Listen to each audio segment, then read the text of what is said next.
Yeah, there's a yeah, there's a lot of You're a lot thinner. I am a lot thinner. Yeah, it's like a little PTSD of I can still hear Fickle yelling at me over in the James, what were the deciding factors when you put it back to alma mater. You know, obviously it's I love the game of football. You know, and I love working with young people. So that's why I got into coaching.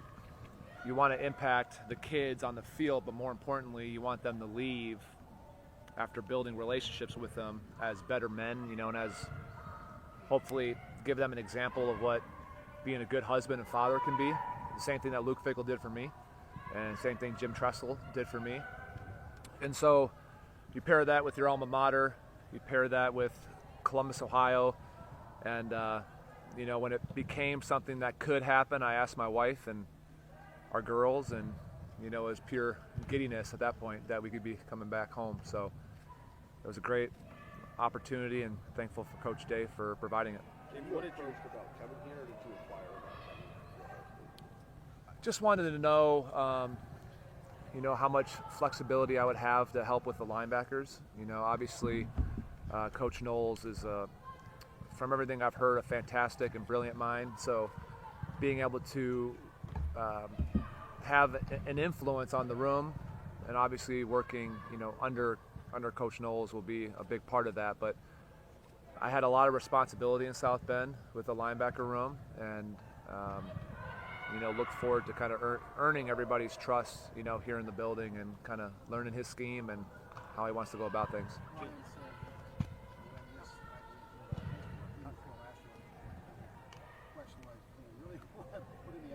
Yeah. Yeah. What is it about coaching that made you decide, yes, this is something Yeah, I mean, the hours are, they're tough.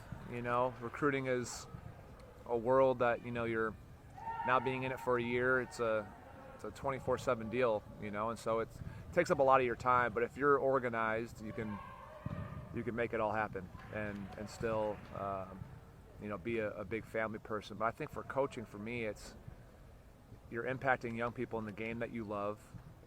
I've played this game since I was in 4th grade. I've loved playing it. It's been obviously a deep passion of mine. I loved being still around the game when I was doing media.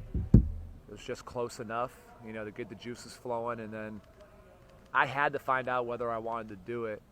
And so I just took an opportunity, and I'm thankful to Marcus, obviously, for giving me that opportunity and trusting me to put in that work. And you learned a lot about yourself throughout the last year. You know, when you don't have a template for how you want to teach, you really got to start from scratch and like, all right, how do I want to teach these guys the position?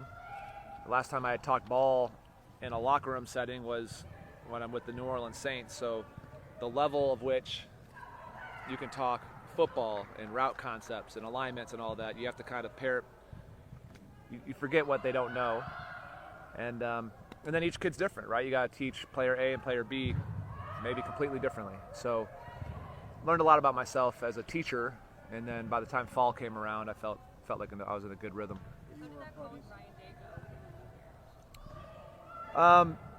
He first inquired, you know, if I was something I'd be interested in.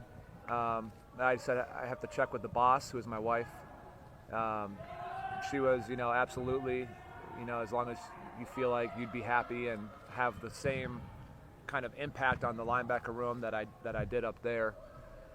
And then it just kind of kept going back and forth. He was, you could sense his passion that he really wanted to bring me back, and that he thought the timing was right, and that he really thought that I could help the room and help Coach Knowles out and just kind of be another voice there to kind of help. So I think his determination was kind of the factor of, yeah, this isn't just a, you know, an information call. It's something that they really wanted to get done. So.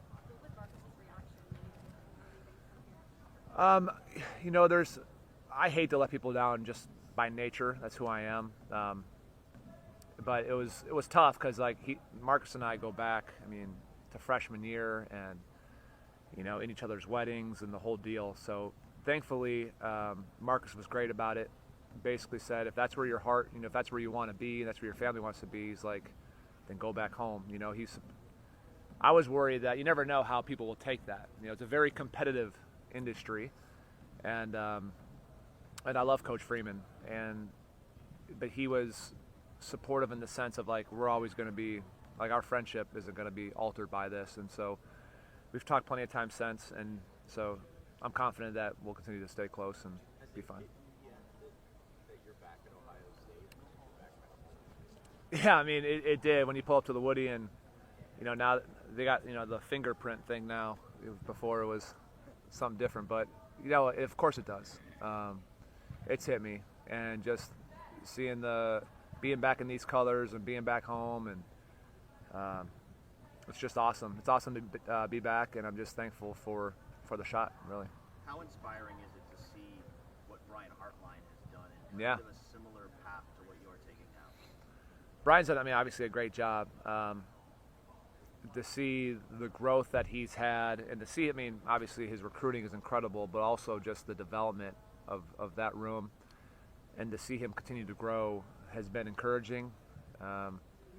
He's a great example of what can happen, and a lot of there's timing issues there as well, and I just love how he has taken every opportunity and he's been ready. Like, opportunities present themselves as players, as coaches, but you have to be ready for the moment.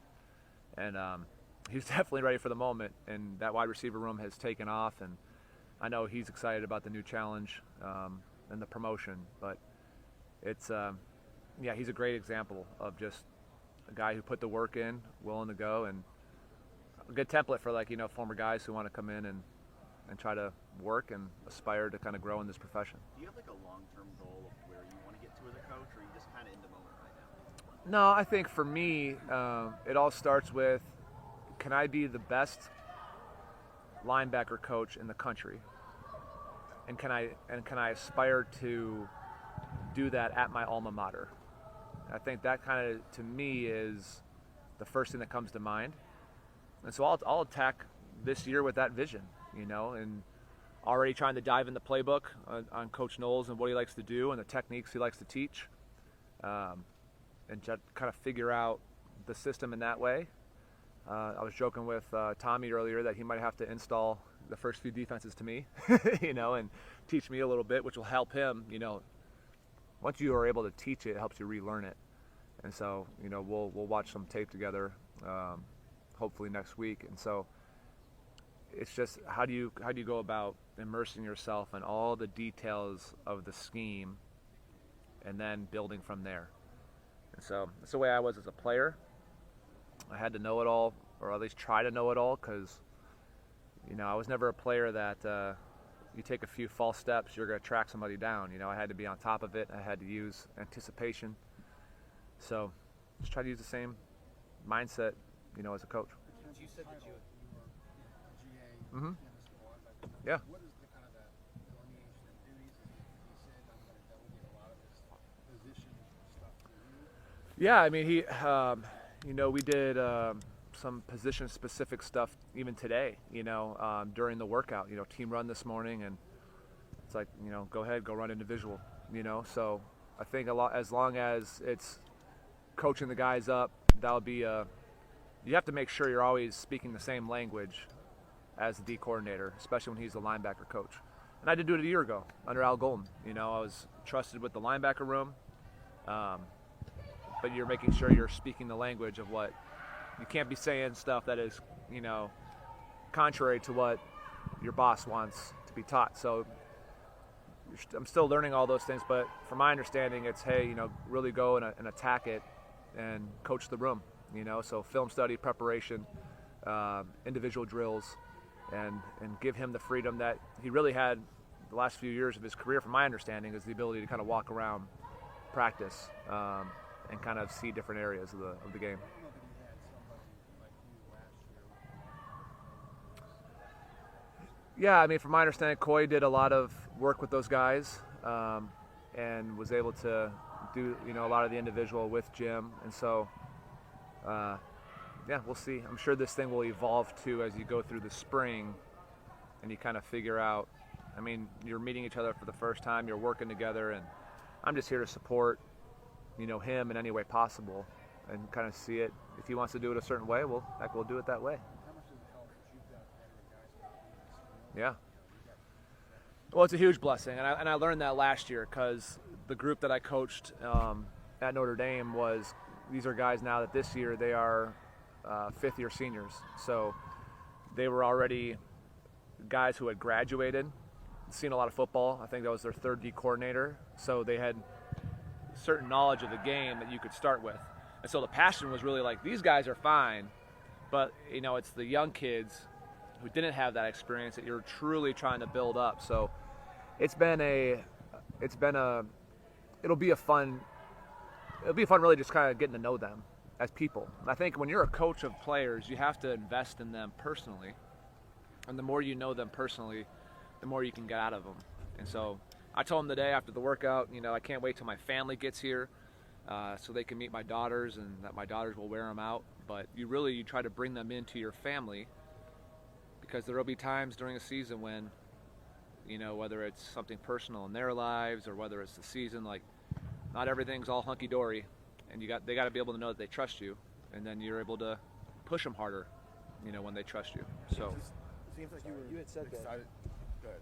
You had said that the last time you talked ball was with the Saints, and you're talking to probably a couple 30-year-old linebackers. yeah, Then you have to go next time you talk ball, and you're probably talking to 16 and 17-year-olds trying to convince them why they should go to a school.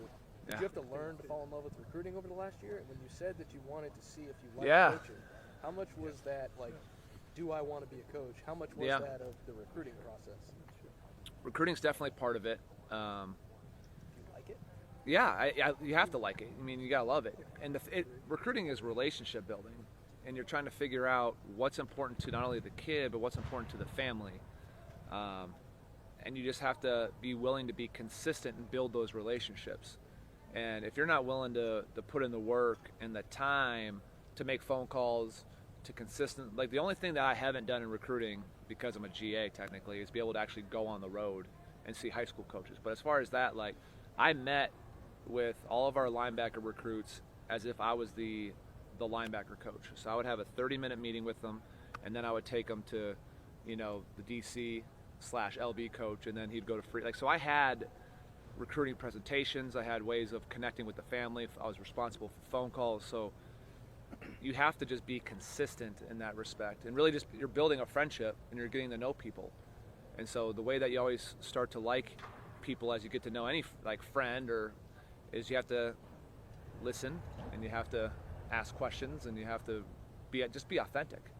If you're trying to kind of cut it all short and skip all that, people will find you out really quick. I think it was like 15, 14 years ago that a linebacker at Ohio State decided that after a national loss, he was coming back for his senior year, probably could have went to the NFL. Sound familiar? Yeah. A guy in your room now who kind of did the same thing, big stage, takes a loss, comes back for his senior year, could have went to the NFL. How excited are you to work with Tommy? Obviously Tommy and Steele together, but Tommy in general, there seems to be some similarities there. Does that excite you to be able to work with him? It does. I'm excited to work with both of them. Just from everything you hear and that I observed today, being at really the first workout that I've been at, is the leadership, just the way they play the game. I've been watching some of the installs, and you see the way Tommy plays the game, the way Steele does. So I'm excited for the whole room. But yeah, there's a little bit of similarity there with Tommy, and I was just letting both those guys know, like, reach out with any questions you have. Don't hold anything back, and it'll take me maybe a little bit to kind of get to the point in the scheme where I can help them. But there will be some stuff instantly that I'll be able to help with running back alignments or tight end splits or things that the offense is trying to attack you, where I've been in their shoes, literally. And I know the issues and where we can get beat and how to protect ourselves in those situations. So I'm excited to work with those guys. But really it's the whole group, and just you got to earn their trust first, and you got to prove that you care about them, and that's already started. Building off the recruiting stuff a little bit, when Hartline first got officially hired as the receivers coach, part of that idea from a recruiting standpoint is who better to show you how to be an Ohio State wide receiver than a dude who's done it and walked the path you want to walk. Yeah. I don't know if you thought about it that way, but eventually you want to be an assistant coach and keep you to move up this ranks. Is there any part of you that looks at Heartland and go, I can do that exact same thing for a linebacker at Ohio State? Well, that's the goal. I mean, I'd be lying to you if that wasn't the goal. Ohio State's such a storied program in such a unique place that it should be a wide receiver U, it should be LBU, D-line. Like, you should have all of that. I truly believe that. Now, selfishly, being a linebacker, I believe that any defense stems from having alphas in the linebacker room. I feel like they have to push the whole defense forward. So yeah, that's the end goal. It's a lofty goal, but I mean, when you're at a place like Ohio State, you come here, and once you've lived it, you understand what the standards are. And so it takes a special young man to understand, like, the standard is to win every single game. Like, and sometimes when you're playing teams that aren't up to your talent level, it's not just to win it, but win it impressively. Like, that's the standard of what being a Buckeye is, and that pressure isn't for everybody. So you have to find the right kids, the most talented kids, the kids that fit, want to be mentally and physically tough, and then try to get them to come here. But it's a lot more natural, obviously, when it's somewhere where you've played, and Ohio State, to a degree, sells itself. But you have to, when you have somebody who's been in it, walked through it, gone through the same stresses. Times change, all that change. Social media, I get all that. I'm not naive to all that, but it's still the same. It's the same stuff as a young man that what you're going through. So I can relate, to a lot of these young men, what they're going through, and I can help kids who haven't been here, that want to come up and visit, give them an absolute, honest perspective of what it's like to play here. And from just a talent standpoint, what you've gotten the chance to see from CJ, does he remind you of anybody? Just kind of your initial thoughts on a kid coming to his second year? I mean, just a ton of talent, unbelievable movement skills, looks the part, and just really excited to get to know him and to continue to work with him, because you can see the talent there. I mean, it just pops on the field, and kind of the way he moves, and just watching him run today was impressive. So there's a lot of facets to playing LB, but when you looked at all the guys and you're like, man, yeah, he's an impressive looking kid, and so I'm excited to get to work once spring ball starts. You're not able to go on the road recruiting, but you still have to navigate the NIL highway. Yeah. How are you adjusting to that? How is this different? I hate to compare one place to another, but it's different, at an ND to here. And yeah. How do you do it? I mean, really, you're pushing along those conversations really up the chain. Okay. That's what we did there at Notre Dame, and that's what here.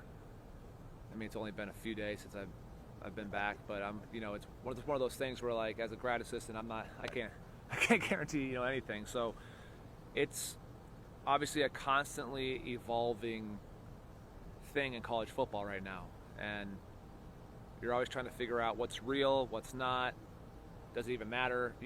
There's a whole lot that goes on with it. And so all I know, like, when it comes to that, I don't really try to worry too much about the NIL aspect. I try to worry more about, like, do I have an honest enough relationship with this kid and his family to where he trusts me to develop him, and then if that's a factor in his decision, the power of Ohio State will come through. I'm curious, just logistically. I don't know, maybe you've answered this. Did you have a place in South Bend? Did you rent? I mean, no, we sold the house here, moved there, wow. And now we got to do it all over again. Okay, I didn't know. Yeah, I'll drive back tonight because we're off tomorrow and Friday, so I'll go back tonight and see my family and enjoy the weekend with them, and then come back late Sunday night. It's like deja vu, doing it all, but I was doing it the other way. I was doing it the other way last year, so. You want to live in the same area, or you guys looking in a different area? We're all over the place right now with it, whether to rent for a few months or to where more homes pop up. I would assume it'd be in the same area.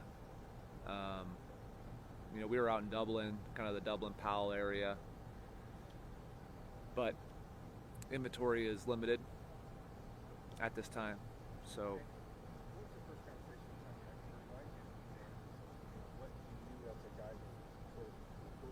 Who was that connection like? Did he grunt or did he speak? Because Jim said that some of his first conversations were just in grunts. Yeah, no, it was we first text communicated, and I asked him to put me in a group chat with all the guys, just to introduce myself to everybody and become available, and obviously get their numbers. But no, we've talked. Just basically shared his excitement to learn from me as much as he can, and I just told him, like, look, I'm looking forward to just to getting to know each other and to putting that time in the film room and studying the game, and we'll just kind of see where this whole thing goes. But told him that I really respect him as a player from everything I know from afar, and the more you watch, the more you're just impressed. So I'm just excited to continue to dive into all the tape and kind of see maybe where I can help, and to then, heck, in the areas where he's strong, just continue to build on what he's already accomplished. How many words did he express his excitement? Oh, I don't remember. Yeah, you're right. I mean, he's not the most long-winded, but even today he's like, hey, whenever you want to watch tape, let's get after it. So there's not much fluff, which could be a good thing. And then talk about how different this job could have been for you if Tommy and Steele had decided to not come back. I mean, would it have changed your mind? I'm not sure it would have changed my mind, to be honest with you, because there's only one place that's home. So having an opportunity to coach back where you were living in a place where you played, your alma mater, it's just so easy and natural to sell it, to people who are coming in and to pour your energy into it. And not that I didn't. I mean, I poured everything into Notre Dame while I was there, and I was blessed with a really mature, really good room of linebackers and guys that I'll be fans of, as their careers develop. But it wouldn't have affected my decision, because ultimately it's the place and the people and the opportunity here at your alma mater is what drew me. Generally speaking, what do you think about the 4-2-5? Having two starting linebackers. I know you guys are going to mix things up, but what do you think about the 4-2-5? Well, to be honest, I know that after talking to Heartline and a bunch of people about the scheme, is that it's difficult to go against, and there's a lot to it. I was talking with Coach Walton about it, because I played for Coach Walton when I was with the Rams. So Coach Walton was my DC for a year, and so we've had conversations about it. And I love how attacking it can be. I love how things can be grouped together and can appear to be very complex to the offense, but once you get it down, very simple. The hard thing for me is, like, you know me, Dave. I want to dive in and know the ins and outs of everything, and it's like day 3. And so it's like I have to calm myself down and be like, it's okay. It's going to take a little time to truly chew it up and spit it out, but I'm excited to keep learning it. But yeah, a lot of times, to be honest, when we were at Notre Dame, we played so much sub or nickel defense anyway. It was a Mike and a Will in the field. And I think that's where just college football has gone, is that it's so spread out. People are trying to stretch you horizontally and vertically. So it's funny. I was talking to Steve Spagnuolo, who was my head coach at the Rams, who's now DC with the Chiefs, last year, and I said, any advice as I get into this? And he said, coach offense. It's getting too hard to he said it's too hard to coach defense in football anymore. So that joke has always kind of stuck with me. You mentioned that you sold your house here. Would you have ever guessed a year ago that you'd be back here now? No, but this profession is unpredictable at times. And what I've learned from being, a part of a staff is there are so many moving parts, and timing plays a factor, and it's just hard to predict, when is the right time to go somewhere. But I wouldn't know. I wouldn't have.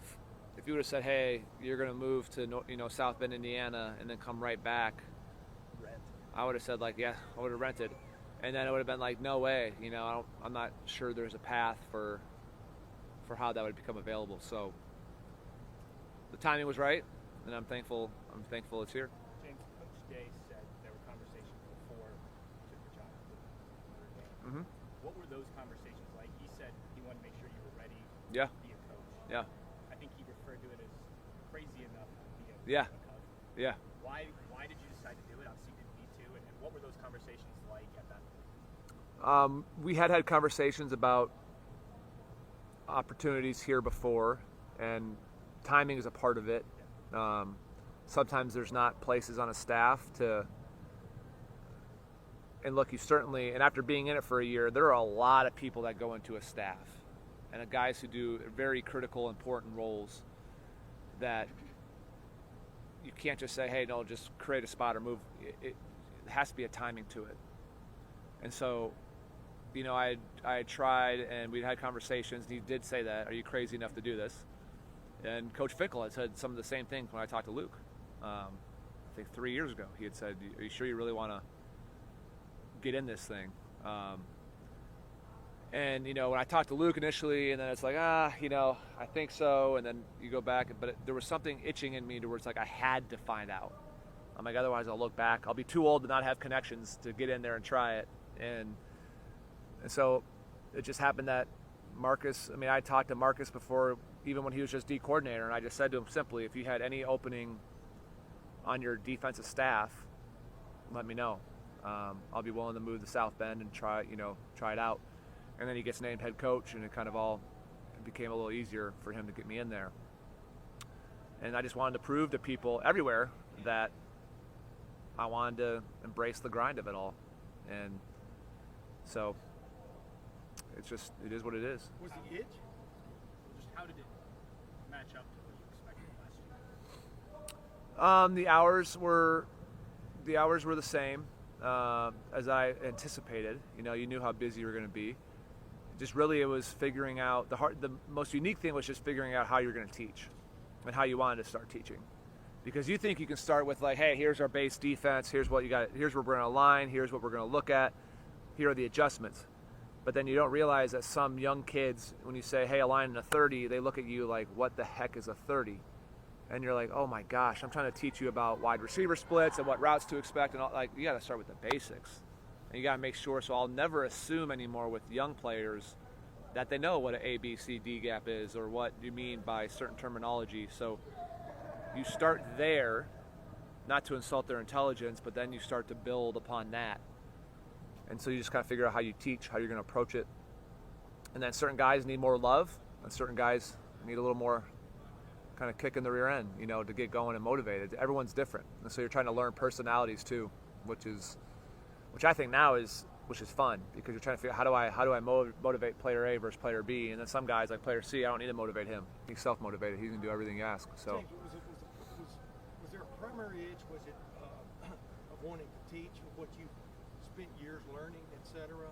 Was it wanting to be part of being on the inside of something from the other vantage point? Did you miss, like Chris Billman said when he took the Lions deal? Yeah. He just wanted to be part of something that on Sunday there's a W or an L involved, and he missed that aspect, that competitive aspect of it. What drove you most to get into this?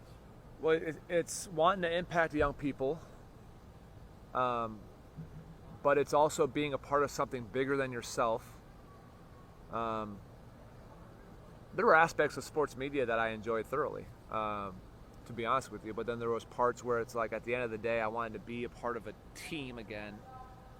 And when you're a part of a team, you're a part of a broader community to accomplish something great. And so it's that passionate drive of competition where there's a winner and a loser, similar to what Spiels is talking about. Yeah. And so you want to get in and really try to, so it's like the best of both worlds. We can go out there, we can compete, and our job is to win football games and to win them all. And sometimes win them impressively. But at the end of the day, it's also, will some of these young linebackers or even the older guys, will they leave here with someone in their life that they can say, you know what, not only did Coach Laurinaitis teach me ball, but he taught me what it's like to be a good father and a good husband. And you hope that now they're able to go on and then help them realize the power of Ohio State. And you can set yourself up for the next 40 years after ball. Hopefully every guy that comes through plays for 10 years in the league. But I can share with them, like I lived my dream out for 8 years. I retired at 30. There's a lot of life left, So the then what, whether you play 10 or whether you're just, hey, I'm here at Ohio State for 4 years, utilize the power of the brand and the network and the connections to set yourself up for the next 40 years after that. And so hopefully I can help them see that. Did this past year also set you up to know when to speak up and when not. You understand what I'm saying? I mean, meaning, Yeah. are you being part of a staff? Yeah. Being a lower member on the staff, it's an interesting dynamic, isn't it? It is. I just like to, you see it from the player's perspective naturally. Because every time, even when I look at a scheme, I'm learning it from. I always look at it from the backers out. It's just naturally. It's what I'm gonna go to. And so whenever there's something put in, and maybe you didn't think about it versus this formation, you just kindly, okay, well, what's the check versus this? Yeah. And then it's silent, and then you just kind of let them talk about it. And then you're like, okay, what's the check versus this? Or you have a pressure based on the back. Well, what if the back's not offset and he's behind the quarterback? And there's silence. And then, you know what I mean? Like, it stirs, like, so there's a way you look at it. And some of the other coaches do it too. Like, if you're a corners coach, you're like, hold on a second, you want me to do this? So it's just, you try to poke the issues that can come up or just be unspoken of. And most of the time they're found, but, and I did the same thing as a player. I would wear guys like myself out, our GAs and QCs, because, you look at the playbook pages and you're like, well, they better match up to what we're doing, because I was like, I need to know what we're doing. I need to know where I'm going. Otherwise, I'm not making the play. I wasn't going to be out here running a 4-4 or anything. I had to step right. October 28th, you guys go to Wisconsin. What's that going to be like for you? Oh, it's going to be, it'll be interesting to see, it'll be fun. I mean, Wisconsin's a great place to play. And then let alone with Luke being there, and who's obviously such a huge mentor to me. And I mean, Luke Fickell got so much out of me as a player and pushed me so far past what I thought I could achieve, that it really is a lot of the inspiration for, coaching, is trying to get kids to, like, they don't even know where they can go or how good they can be. And so he won't be fun to, like, you're not going to be able to say hi to him before the game. He's too competitive. It'll have to be a post-game thing. You don't think you made him? No, I think Luke made himself, man. I think Luke, he was the same way with AJ, who was a guy that I certainly looked up to as a freshman. I mean, AJ Hawk to me still is, like, AJ Hawk's a dude. And so I think, Luke always had guys that he just continued to develop and got the most out of them. Okay, we've got to wrap it up. James, thank you so much. Yep.